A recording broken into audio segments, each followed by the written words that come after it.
Muy buenos días, muy buenos días. Les saluda Sergio Alcalde desde su programa en frecuencia con el medio ambiente, aquí desde las instalaciones de Radiorama Guadalajara en La Perla Tapatía, deseándoles un excelente arranque de semana. Los saludamos aquí con mucho afecto, ahí agradeciendo siempre a Yair Ramírez, quien es el jefe de controles aquí en nuestro programa y es quien hace posible que estemos con usted al aire. Muchas gracias, Yair, muchas gracias, es un gusto tenerte, amigo. Y muy bien, pues mandamos un cordial saludo el día de hoy a toda la escuela de ingeniería en la Universidad Panamericana, sobre todo al área de mecatrónica que nos escuchan desde temprano y que ya muchos de ellos ya en proceso de llegar a clases y algunos ya por ahí tomándolas, ¿no? También un cordial saludo a toda la Asociación de Contratistas Eléctricos de Occidente, a la COEO, que próximamente pues lanzará su congreso nacional de Expo eléctrica aquí en la Expo Guadalajara el 1, 2 y 3 de octubre. Estaremos atentos a este importante evento que se celebrará ya en pocos días y la próxima semana estará con nosotros el ingeniero Eduardo Mancilla, quien es presidente de la Asociación de Contratistas Eléctricos de Occidente. Un saludo a todos los electricistas en el estado de Jalisco y a todos los estados que por ahí nos escuchan, entre ellos Michoacán, Guanajuato, Nayarit. Saludos a todos los electricistas que conforman toda esta asociación tan importante y que de alguna manera también promueve sus productos y sus servicios en este tipo de exposiciones. Muy bien, pues vamos a seguir, estimado auditorio, tomando medidas, todas estas medidas preventivas, todas estas medidas que nos cuidan para todo este temporal abrupto de lluvias que tenemos, porque nos dice el meteorológico que tenemos lluvias para los próximos 15 días aquí en la zona metropolitana de Guadalajara. Tome sus medidas, tome sus precauciones. Estos días de lluvia pues han sido atípicos y recuerde que la temporada de huracanes, estimado auditorio, termina el 30 de noviembre. Así que tome sus medidas, revise sus viviendas, revise sus propiedades, revise sus animales, revise sus sembradíos, revise todo lo que implica las posibles afectaciones de estas lluvias que se han presentado tan intensas aquí en la zona metropolitana de Guadalajara y todos los pueblos que por ahí también lo circundan. Comuníquese con nosotros, estimado auditorio, comuníquese con nosotros al 33 10 97 36 65. Envíenos su WhatsApp, mándenos sus preguntas, sus recomendaciones y sus comentarios. Estaremos muy atentos aquí de darle seguimiento. Y bien, pues el día de hoy estamos muy contentos y muy entusiasmados por nuestra invitada, por quien nos acompañará en nuestro programa, que es la experta en medio ambiente y movilidad, Diana Ábalos, quien es la directora de AMIVE, que es la asociación mexicana que impulsa los vehículos eléctricos. ¿Estás con nosotros, Diana? Muy buenos días. Hola, buenos días. Muchas gracias por la invitación. Pues muchísimas gracias por aceptarla, estimada Diana. Estamos muy contentos siempre pues de tener gente experimentada como tú, a pesar de tu juventud, porque sabemos que eres joven y que eres una profesionista pues muy destacada y con mucha experiencia en todo esto que se relaciona al cambio climático, al medio ambiente, a la cuestión de sustentabilidad, y es un gusto que hayas aceptado nuestra invitación, Diana. Nos transmites muy buena vibra y muy buena energía. Diana, preguntarte ¿qué es lo que hace un organismo como la AMIVE en nuestro país? ¿Cuál es su principal papel en esta era de automóviles eléctricos y de modernidad, y de que muchos no sabemos cómo ya participan en nuestra vida los vehículos eléctricos? ¿Cómo se forma este organismo, esta asociación? ¿Qué podemos esperar de ella nosotros como hijos de Adán, como gente común y corriente, que sabemos que ustedes tienen muchísimo trabajo, pero sabemos que hacen muy buenas acciones en cuanto a todas estas implementaciones y todas estas cuestiones de modernidad que ahora estamos viviendo? Diana, por favor. Sí, pues muchas gracias y saludos a tu auditorio. La AMIVE es una organización, una asociación civil que se crea hace casi 2 años. En octubre justo vamos a cumplir los primeros 2 años de vida. Y el espíritu detrás de crear este tipo de asociación fue justamente poder conjuntar a todos los actores relevantes del sector de la movilidad eléctrica para poder crear una voz unificada y una narrativa pues más articulada alrededor del tema de vehículos eléctricos. Esto pues responde a una necesidad que vimos en el país de, se decía, articular mejor a un grupo muy diverso, porque pues no solo estamos hablando de vehículos eléctricos como tal, de autos, por ejemplo, sino de un ecosistema mucho más integrado, mucho más amplio, porque pues se conjuntan dos sectores muy relevantes para el país, el sector eléctrico y el sector automotriz, y entonces se crean oportunidades tanto de negocio, pero también pues retos bien importantes que buscamos pues apoyar y atacar desde la asociación. Estamos conformados por alrededor de 40 empresas de diferentes ramos del sector. Te decía, hay empresas que están mucho más inmersas en el sector eléctrico, que se dedican, por ejemplo, a componentes eléctricos, pero también habrá otras que están como tal inmersas en el sector automotriz, y aquellas que se dedican a la estructuración de proyectos de movilidad eléctrica, no solo directamente en el ramo automotriz, sino, digamos, por ejemplo, para temas de flotillas y logística para empresas, pero también transporte público y vehículos más pequeños como scooters y otro tipo de vehículos que seguramente hemos visto todos en nuestra ciudad. Sí, ya también motocicletas, ya también las he visto, eléctricas y todo este tema de los nuevos desafíos, de los nuevos retos en cuanto al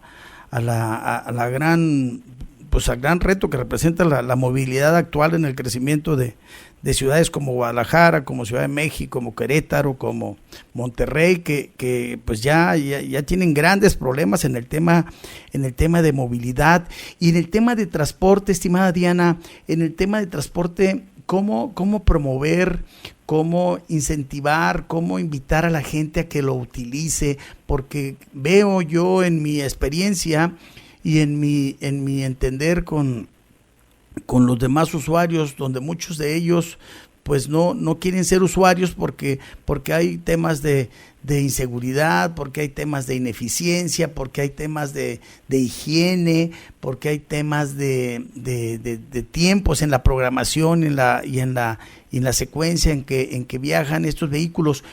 ¿Cómo tu organismo, cómo tu asociación, no sé si promuevan ustedes también que esto se lleve a cabo? Porque si yo quiero tomar un tren, quiero tomar un camión, bueno, un tren yo creo que sí son más exactos, ¿no? Sobre todo los eléctricos que aquí tenemos en Guadalajara, que yo los considero muy eficientes y la verdad veo algunas rutas de muy buen nivel en cuanto a limpieza, en cuanto a condiciones ahí de seguridad en todos los aspectos, pero cómo promover, cómo establecer programas, Diana, para que la gente use más el transporte, cómo hacer esa transformación que en vez de decir pues voy a comprar 1, 2 o 3 carros, a lo mejor uno eléctrico, cómo mejor no decir voy a usar el transporte urbano, voy a utilizar el tren eléctrico, voy a utilizar el macrobús, voy a utilizar el camión fulano, el camión o la ruta tal. ¿Cómo hacer? ¿Qué necesitamos como país para esa cultura que se empiece a dar, Diana? ¿Cuál es tu perspectiva en ese sentido, tú como experta, y cómo hacer que sea confiable su uso para muchos usuarios que no lo han querido experimentar? Pues yo creo que tocas ahí un tema bien importante, que es el transporte en sí mismo tiene que ser confiable, seguro, cómodo y digno, sobre todo. Yo creo que más que un cambio de cultura, o sea, yo creo que la gente se sube al transporte público en la medida en que ese transporte les da seguridad, les da tranquilidad, porque siempre va a ser mucho más económico, ¿no? Subirte al transporte público que tener que mantener un vehículo particular, pero no te vas a subir ese transporte hasta que este sea digno y muy confiable.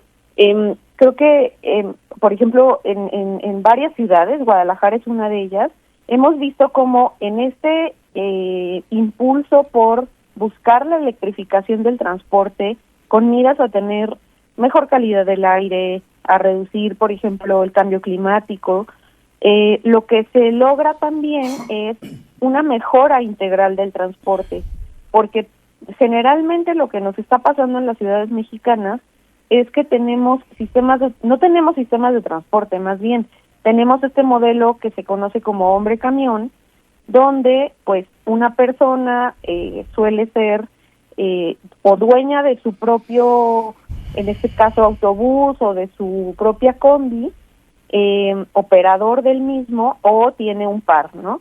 Pero no tenemos un sistema o una ruta integrada que ayude a ordenar, a poner ritmos y también a darle certeza a los propios operadores y dueños de ese transporte.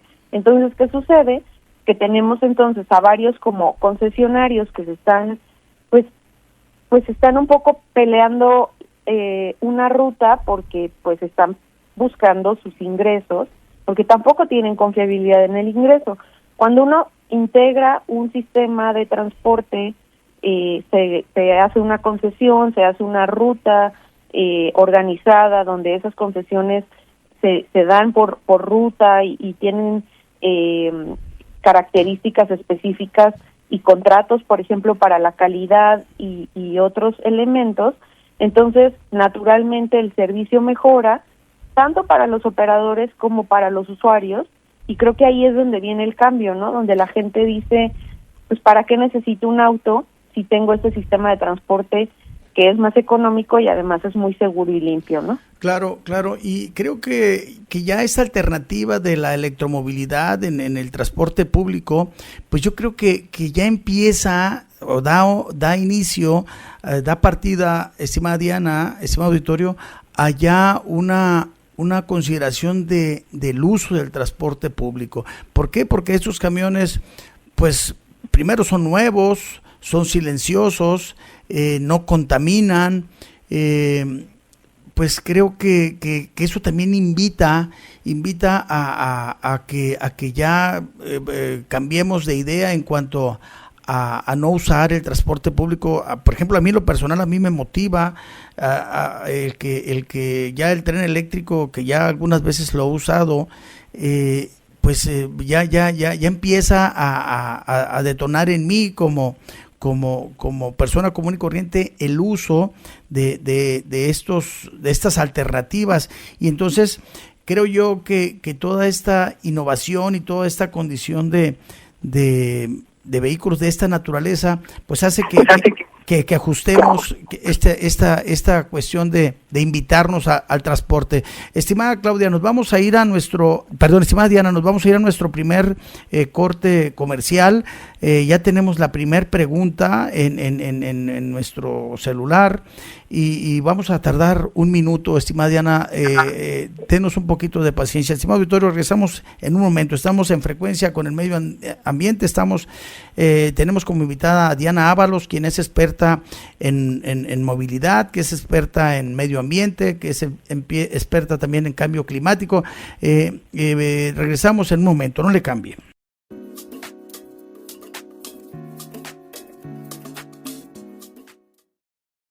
Ya de regreso aquí en su programa En Frecuencia con el Medio Ambiente. Está con nosotros Diana Ábalos, quien es la directora de la Asociación Mexicana de Impulso a los Vehículos Eléctricos en el país. Diana, pues estábamos hablando de toda esta cuestión de cultura que requerimos para el uso del transporte en esta modalidad pues novedosa que es la cuestión de la electromovilidad en el transporte público. También tenemos una pregunta de Johanna González, en donde nos dice ella, Johanna, y ahora ya mujeres con mujeres, estimada Diana, y qué bueno que la presencia de mujeres se hace presente en todos estos ambientes que anteriormente eran manejados por hombres, y hoy ya pues esto ante la capacidad y la presencia de hacer las cosas de una manera, creo yo, más ordenada y más objetiva, la mujer toma un papel importante en todos estos ámbitos que para todos nos parece muy importante. Nos pregunta Johanna, ¿qué incentivos se tienen para adquirir vehículos eléctricos? Porque en otros países pues hay muchos incentivos. En México, ¿qué es lo que se promueve? Nos pregunta Johanna González. Estimada Diana, ¿qué le podemos decir a nuestra amiga Johanna? Muchas gracias por la pregunta, Johanna. Pues vamos aquí la experta. ¿Qué nos comenta, por favor, Diana? Pues lo que promovemos es son varias cosas. Uno, la electrificación del transporte y sobre todo la descarbonización del transporte. Todo este esfuerzo lo hacemos con miras a contribuir a la reducción de emisiones de gases de efecto invernadero, tomando en cuenta que en México, por ejemplo, el 26% de esos gases provienen del sector transporte y que sabemos que es un sector que además sigue creciendo la cantidad de gases de efecto invernadero que vienen de ahí. Por otro lado, pues sabemos que descarbonizar el transporte tiene cobeneficios y sobre todo su electrificación tiene cobeneficios sociales, ambientales, en muchos rubros. ¿Por qué? Porque hablamos también de calidad del aire en las ciudades, que bueno, las ciudades mexicanas estamos sufriendo por estos temas desde hace muchos años y cada vez tenemos más entendimiento de lo que esto significa en la salud de las personas, incluso desde la gestación. Claro. Estamos viendo ya informes de la Organización Mundial de la Salud de cómo los contaminantes atmosféricos y de la mala calidad del aire afectan incluso la gestación de los bebés, ¿no? Y por otro lado, pues también vemos cobeneficios en la electrificación como, por ejemplo, les decía, para los operadores del transporte, tanto del transporte público como aquellos que, por ejemplo, se dedican a manejar las flotas de reparto, que son tan importantes porque nos llevan nuestros alimentos, todo lo que consumimos en las ciudades, que son personas que generalmente tienen que estar subidas en un vehículo manejando 8 horas al día. Wow. Un vehículo eléctrico tiene mucha menos vibración, tiene menos contaminantes, ellos mismos están inhalando menos contaminantes durante su día. Entonces estamos hablando de, y son vehículos que se manejan mucho más suave, mucho más fácil, ¿no? Entonces estamos hablando también de que le estamos mejorando la calidad de vida a las personas que se dedican a este tipo de servicios que son fundamentales, ¿no? Muy bien. Y también pues promovemos este tema de electrificación del transporte porque vemos una oportunidad bien importante para México respecto a volverse un líder en la fabricación de algunos componentes o incluso de vehículos completos eléctricos. ¿Por qué? Porque México ya tiene un sector automotriz importantísimo, muy fuerte, y que ante esta tendencia mundial de la electrificación, pues no podemos quedarnos atrás. Y lo que buscamos finalmente desde la asociación es sí promover esta electrificación, pero de una manera ordenada, justa y regulada.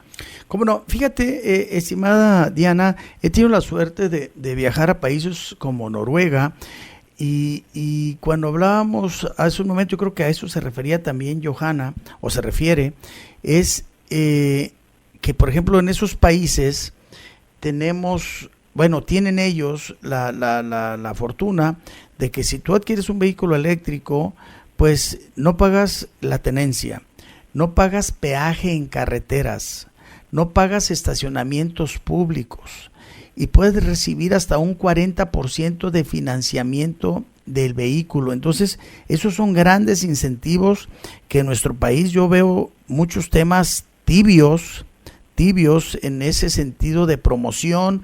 A pesar, yo creo que ahorita la presidenta va iniciando un proceso de administrativo y creo que le falta todavía un buen de años para empezar a establecer bien las bases de todas estas condiciones, pero creo que ya es tiempo de que se empiecen a presentar algunas algunos indicadores de que esto podría ir en ese sentido, porque muchos tenemos la confianza de que como es científica, que es ambientalista y que también conoce todo el tema de cambio climático y de energías renovables, pues va a tener un mejor entendimiento de todos estos esquemas, ¿no? de movilidad y de muchas otras cuestiones que son la energía, pero vemos que no, que sobre todo en el tema de energía no han sido más que discursos los que se han presentado y no se ha dado la apertura, toda esa certeza en inversión, a toda esa certeza jurídica que necesitamos. Por eso la importancia de organismos como el tuyo, pues que están promoviendo diariamente todas estas consideraciones que todos los usuarios como nosotros, pues requerimos, todas estas necesidades en este caso de incentivos, pero no sé si haya más incentivos en nuestro país. Quizá algunos estados sí están haciendo descuentos en tenencias. Aquí en Jalisco sí se omite el pago de tenencia en algunos vehículos, pero no sé si se ha generalizado esto en el país. Diana, ¿se están tomando medidas en ese sentido? Sí, pero hace falta hacer más. En este momento hay un incentivo, digamos, ese es federal, digamos para todo el país, para la adquisición de vehículos eléctricos. Específicamente estamos hablando de flotas para empresas y es un beneficio que se traduce en deducibilidad fiscal. Es decir, si tú eres una empresa y decides que, por ejemplo, la flota de vehículos que utilizas para alguno de los servicios o para tus propios ejecutivos, comprarla eléctrica, hay un incentivo que tiene, pues, yo creo que tiene como un año más o menos, puede ser que menos, mira qué en el que puedes deducir gran parte de ese costo por el simple hecho de que son eléctricos, ¿no? O sea, ahí hay un incentivo. Y, por ejemplo, hay algunas ciudades como Guadalajara y también, por ejemplo, la zona metropolitana del Valle de México, en donde hay incentivos también, por ejemplo, la placa verde en la zona metropolitana del Valle de México, que te exenta del pago de verificación. Bueno, pues no tienes que hacer la verificación, te exentan de pagos de tenencia, te exentan de algunos elementos que ayudan a hacerlo más atractivo, pero sí estoy de acuerdo en que hacen falta muchos más incentivos para este tipo de vehículos, y sobre todo pues creo que tenemos que revisar cómo vamos a la par en que incentivamos los vehículos eléctricos, cómo vamos restringiendo también un poco el uso del vehículo de combustión, ¿no? Algo que hemos visto que ha funcionado mucho en ciudades del mundo es establecer, por ejemplo, zonas de cero emisiones en algunas zonas de la ciudad, donde si tú quieres entrar con un vehículo de combustión, pues entonces tienes que pagar una cierta cuota, y esto no se aplica para vehículos eléctricos, ¿no?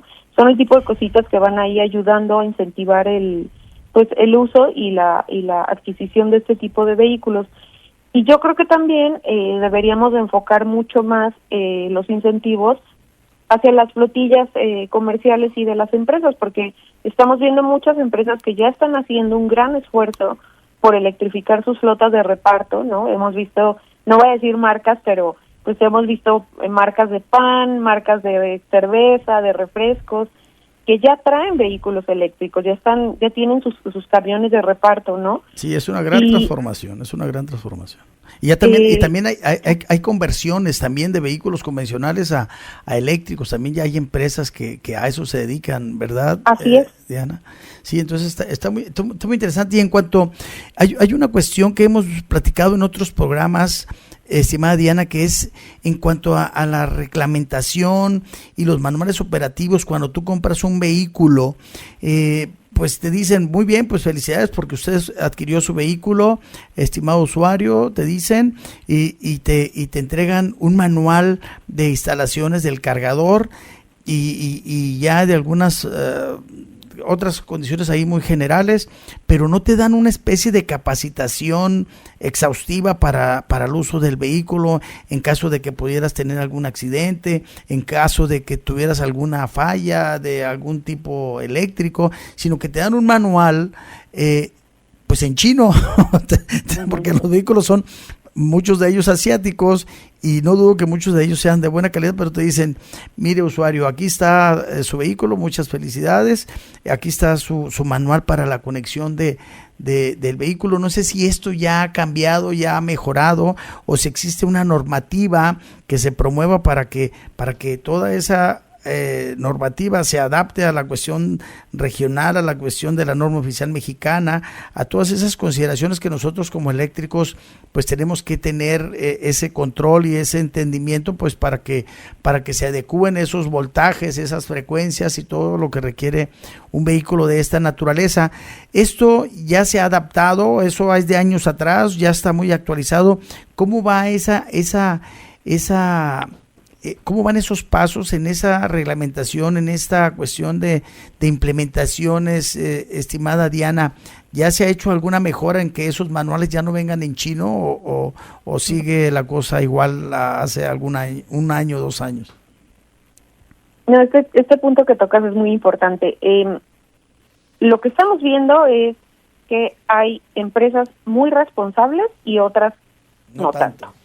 Entonces, estamos viendo empresas justo de estas marcas chinas que están siendo excelentes en cuanto a la capacitación que le dan a sus vendedores, excelentes en cuanto al servicio postventa que le dan al usuario, excelentes en cuanto a tener las refacciones en el caso de que tengas un siniestro o un robo, y excelentes en cuanto a darle la información, el seguimiento sobre la instalación del cargador. Es decir, no nada más están ahí tratando de vender vehículos de manera masiva y que le vaya bien al comprador, sino que sí están haciendo un acompañamiento y están viendo en México, eso nos habla de que están viendo en México un mercado al que llegaron para quedarse, ¿no? Pero también estamos viendo muchas empresas que efectivamente, muchas marcas, que efectivamente lo que dicen es, tú vendes y después vemos. Y después vemos se convierte en un problema para el comprador, porque estamos teniendo venta de vehículos que, por ejemplo, le ofrecen, claro, la tecnología que trae este vehículo es fabulosa, ¿no? Y entonces lo que le dicen al comprador es, no te preocupes, este vehículo se carga en 40 minutos. Pues sí, pero la persona en su hogar no puede poner un cargador de esa potencia, ¿no? Que le entregue la potencia para 40 minutos, ni lo necesita. Claro. Porque nadie necesita cargar en 40 minutos. La realidad es que la mayoría de nosotros, pues dormimos, espero, por lo menos 8 horas o 6 horas, y en esas 6 horas, en una baja potencia, se puede cargar un vehículo eléctrico. Y no necesitas cargarlo diario porque además ya traen baterías con un rendimiento superior a lo que te gastas en un día. Claro. Pero el vendedor, por no tener esa información o solo por querer vender el vehículo, están un poco metiéndole mentiras a la gente, ¿no? Claro, hay que identificar bien, la marca y las especificaciones y toda la cuestión que esto implica. Estimada Diana, nos vamos a ir a un segundo corte comercial, nos vamos a tardar otra vez 2 minutos. Tenemos otra pregunta también aquí del público, que es, ¿qué fue de la agencia SACUA? ¿Existe todavía? Pero bueno, eso, estimada Diana, nos lo contestamos después del regreso del corte comercial. No le cambie, estamos en Frecuencia con el Medio Ambiente. Regresamos en un momento.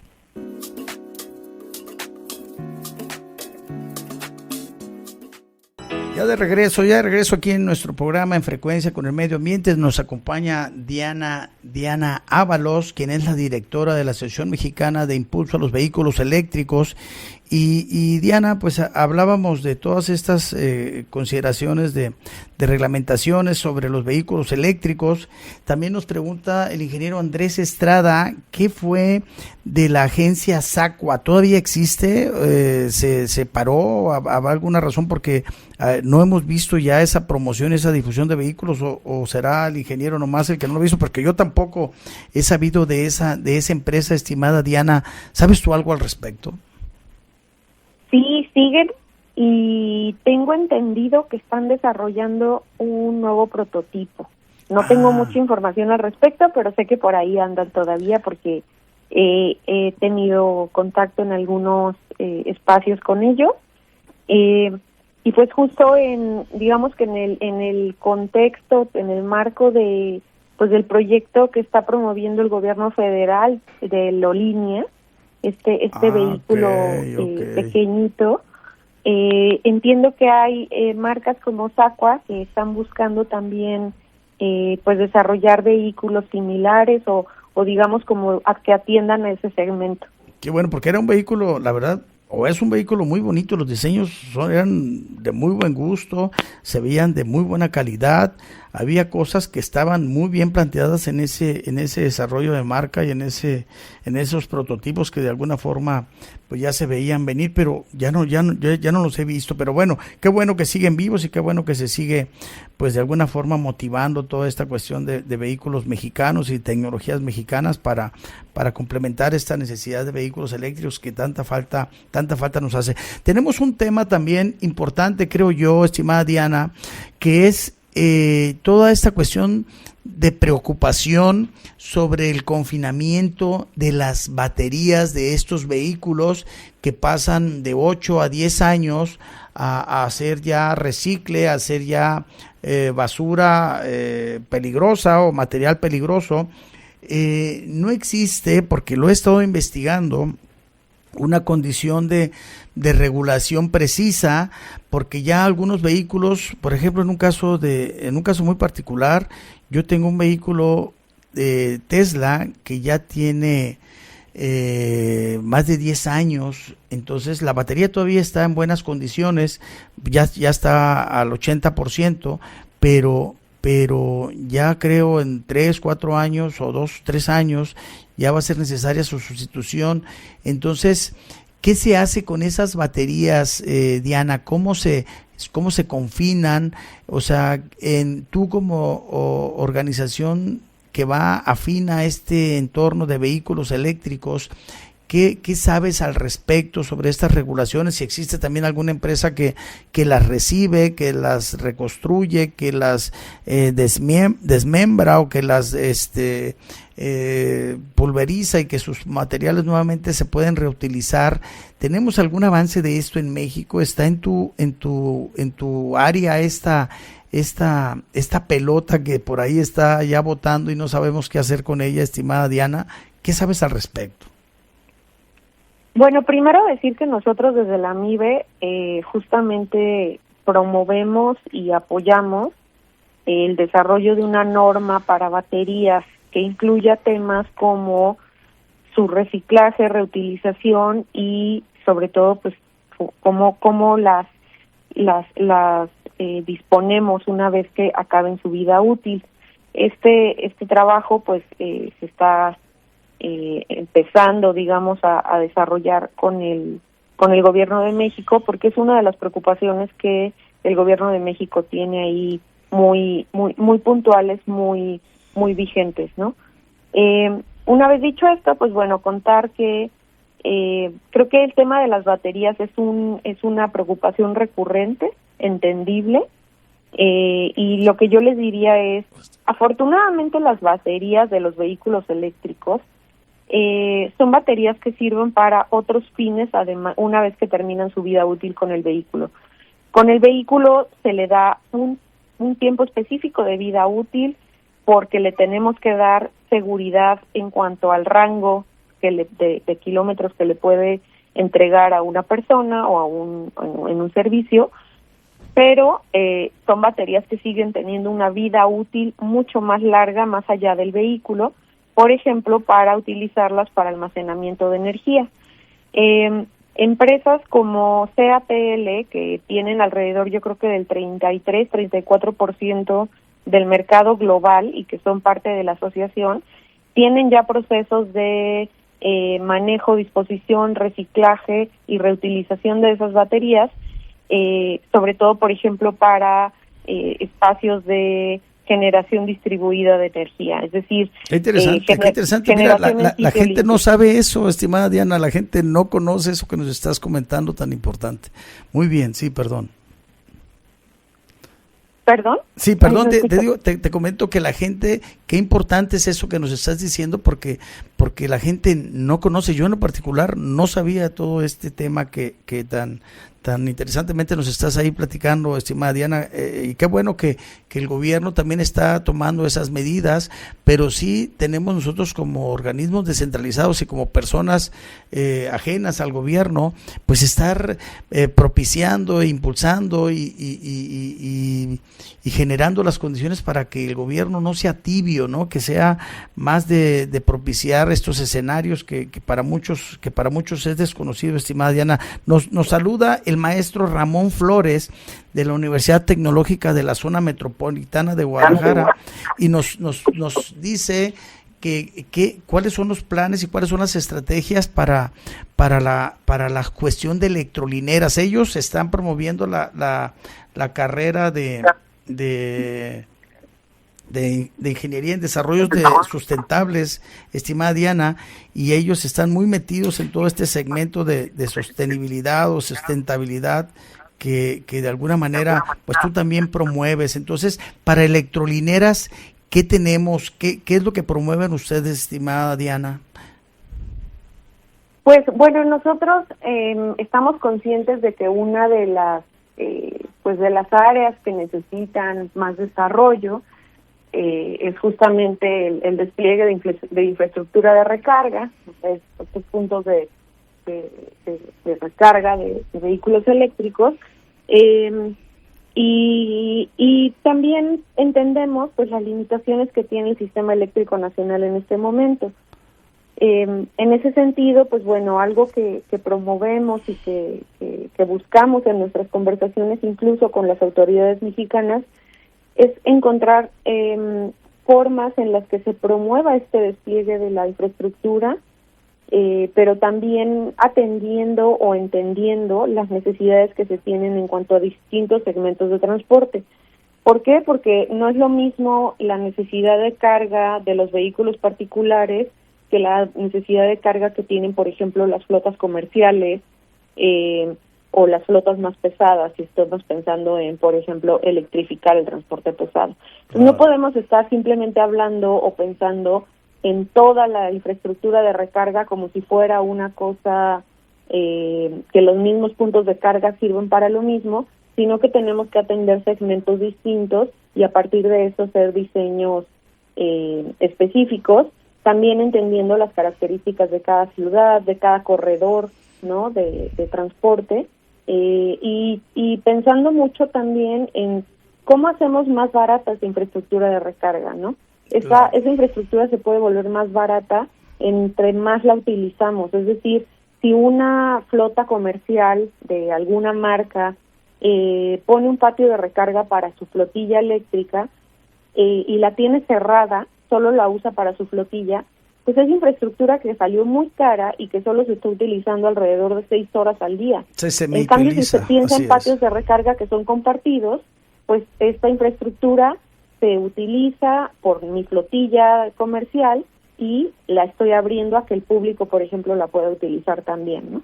Claro, y es donde pudiera surgir la cuestión esta que yo insisto tanto, lo he dicho en algunos otros programas, donde podrían participar las asociaciones público-privadas, en donde se podría licitar, donde se podría poner sobre la mesa una serie de escenarios para que estas electrolineras fueran parte de abastecimiento de los vehículos de transporte público y también de los particulares y, por qué no, de las flotillas que de alguna forma los gobiernos utilizan para patrullas, para recolección de basura, para las cuestiones que ellos pudieran de alguna forma requerir. Y bueno, pues toda esta cuestión que tú bien lo dices, en esta consideración de costos, pues creo yo que una alternativa razonable pudiera ser la energía solar, porque directamente se va a las baterías de estos vehículos sin necesidad de transformación de corriente directa alterna, las pérdidas también disminuyen, y por supuesto la eficiencia en estas implementaciones pues se hace más elevada en cuanto también a su recuperación. Entonces todo esto también se pudiera ver en la carrera esta de la Universidad Tecnológica de la Zona Metropolitana de Guadalajara, en la carrera lo dije hace un momento, de Ingeniería en Energías y Desarrollos Sostenibles, donde nos dice el maestro Ramón Flores que todavía hay inscripciones para todos los que estén interesados, porque todo esto es lo que también tenemos que promover, estimada Diana y estimado maestro, que muchas gracias por sus mensajes y por sus llamadas,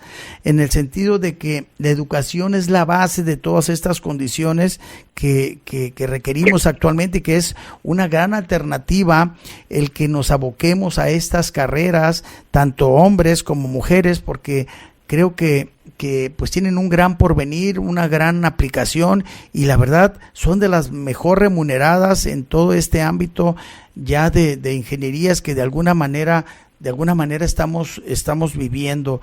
Y Diana, porque no sé por qué te digo Claudia, Diana, una disculpa, es la segunda vez que te lo digo, pero bueno, vamos a hacer una especie de resumen, si te parece, y entre ellos pedirte tus recomendaciones, Diana, para todos los que usamos vehículos eléctricos, en el sentido de qué esperamos de ellos. Es decir, ahorita pues ya vemos que los incentivos de alguna manera están limitados, pero algunos estados ya los están implementando, ya de alguna forma ya son realidad, pero claro que requerimos una especie de culturización, una especie de mejor educación, de mejor entendimiento de todas estas de todos estos equipos que utilizamos para nuestra vida diaria. Entonces, Diana, danos tus recomendaciones para adquirir un vehículo eléctrico. ¿Qué es lo que tenemos que contemplar? Sobre todo ya no para flotillas, sino para uso particular, privado, y cómo podemos ser más puntuales en ese sentido de tener la mejor alternativa en cuanto a lo que decidimos comprar. Diana, por favor, y con esto pues prácticamente nos despedimos. Bueno, mi primera recomendación sería que se pregunten si realmente necesitan un vehículo particular. Porque creo que conforme avanzan, sobre todo el desarrollo de las ciudades, sobre todo las ciudades principales de México, podemos observar que ya no todo el mundo y no todas las personas de todas las zonas realmente necesitan un vehículo. Entonces, esa sería mi primera consideración. Y después, si la respuesta es sí necesito el vehículo, pues mi recomendación sería que vean la información que hay acerca de la experiencia de compra de otros usuarios, ¿no? Que las referencias que se tienen. Los reviews, ¿no? Los reviews, y que vean, que busquen obviamente marcas que tienen trayectorias bastante largas, que tienen años, aunque tengan pocos años en México, pues a nivel global puede ser que ya hayan tenido una participación importante. Ese es otro elemento. Y bueno, que pregunten, ¿no? Que vayan a las concesionarias, hagan preguntas, que no se queden con nada, ¿no? Y si regresan con estas respuestas de que no te preocupes, este vehículo lo vas a poder cargar en tu casa en 40 minutos, pues entonces empiecen a dudar un poquito de la certeza de la información que les están dando. La otra cosa que yo le recomendaría a la gente es revisen obviamente el tipo de vivienda en el que viven, las condiciones, si tienen estacionamiento, qué tan lejos está, por ejemplo, la instalación eléctrica si quisieran poner un cargador en casa. Y si no pueden poner un cargador en casa, eso no es una limitación para tener un vehículo eléctrico, porque ya hay muchos puntos de recarga en las ciudades en las que vivimos, ¿no? Entonces, que chequen, por ejemplo, la infraestructura de recarga pública. Y los costos de la energía también. Los costos de la energía, que pues la verdad es que la gasolina está lo suficientemente cara para que nos salga igual más barato cargar el vehículo, pero claro, es importantísimo ver a qué tarifa están dando en los diferentes puntos de recarga que hay en las ciudades, porque pues sí hay que decirlo, ¿no? Ante esta falta de regulación, hay algunos que se están pasando un poquito de vivos con los precios que ofrecen de electricidad. Y finalmente, pues bueno, que revisen qué tipo de vehículo es el que necesitan, ¿no? Hay unos con mayor rango, hay unos con mayor, o sea, que nos dan más kilómetros, pero pues realmente entender para qué estoy utilizando el vehículo, ¿no? Correcto. Muy bien, Diana, pues ha sido un placer tenerte con nosotros. Muchísimas gracias, te deseamos una excelente semana y nos vemos pronto, Diana. Un placer saludarte y muchísimas gracias por tus recomendaciones y felicitaciones por tu desempeño, amiga. Muchísimas gracias. Gracias y saludos. Hasta luego. Estimado auditorio, pues nos vemos el próximo lunes a partir de las 7 de la mañana. Les deseamos una excelente semana y sigamos trabajando con todo ese ánimo y amor por México. Saludos.